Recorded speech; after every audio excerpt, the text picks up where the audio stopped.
শেখ হাসিনার স্ট্যাটাস কি? তিনি কি অনুপ্রবেশকারী না শরণার্থী? অমিত শাহ জবাব দিতে পারবেন? আমি আশা করেছিলাম যে অন্ততপক্ষে কিছু বলার আগে বাংলার মানুষের কাছে তারা ক্ষমা চাইবে।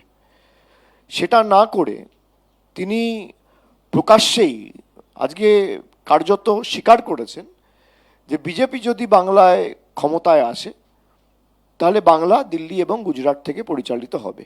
এটা আপনারা সবাই দেখেছেন, উনি নিজেই বলেছেন যে इससे বাংলাদেশ से चले, इससे अच्छा दिल्ली और गुजरात से चले। তার মানে কলকাতা বাংলাদেশে, উনি নিজেই তো বলেছেন এটা। বাংলাকে যদি বাংলাদেশের দৃষ্টিভঙ্গি দিকে কেউ দেখে, দেশের প্রধানমন্ত্রী দেখে, দেশের স্বরাষ্ট্রমন্ত্রী দেখে। এটা আমরা বিগত দিনে একাধিকবার বলেছি। বাংলাকে যদি বাংলাদেশ পরিচালিত করে তাহলে দিল্লিতে শেখ হাসিনা কি করছে? ওনার জবাব আছে? 1.5 বছর ধরে শেখ হাসিনাকে নরেন্দ্র মোদীর সরকার কি কারণে আশ্রয় দিয়েছে? কোন শিল্পপতিকে বাঁচানোর জন্য? শেখ হাসিনার স্ট্যাটাস কি? তিনি কি অনুপ্রবেশকারী না শরণার্থী? অমিত শাহ জবাব দিতে পারবেন?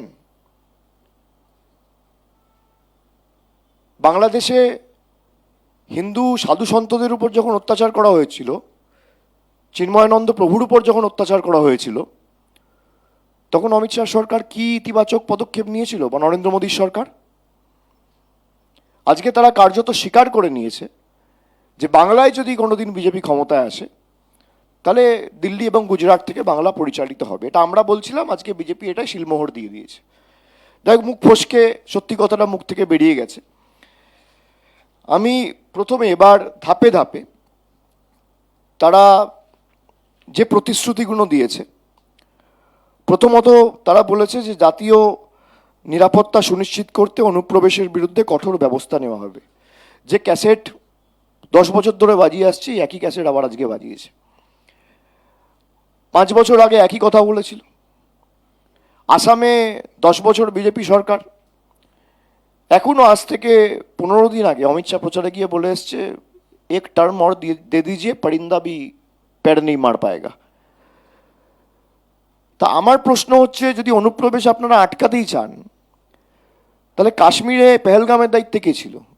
বিজেপি সেখানে জাতীয় নিরাপত্তা সুনিশ্চিত করতে ব্যর্থ হলো কেন? দিল্লি পুলিশ কার দখলে, কার নিয়ন্ত্রণে? দিল্লি পুলিশ সরাসরি কেন্দ্র সরকারের অধীনে, স্বরাষ্ট্র দপ্তরের অধীনে।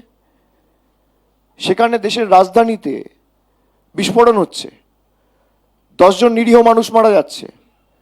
জঙ্গিরা ঢুকে দিনের আলোয় পেহেলগামে 27 জন নিরীহ দেশের নাগরিককে, একজন নেপালের নাগরিক সহ 26 জন ভারতীয়কে মেরে দিচ্ছে।